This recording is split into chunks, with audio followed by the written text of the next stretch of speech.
Rising above the curve of the Tiber River, wrapped in centuries of silence and stone, lies Orte, a hilltop town carved into the heart of Lazio. From afar, it appears almost suspended, clinging to its tough cliff with quiet determination. Its ancient walls guard a maze of narrow alleys, arched passageways, and sunlit piazzas, where time seems to flow more slowly, more meaningfully.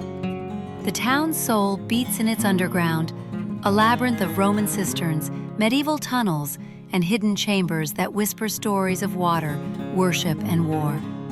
Above ground, noble palaces and elegant churches reflect the pride of a place that once stood at the crossroads of empires and trade.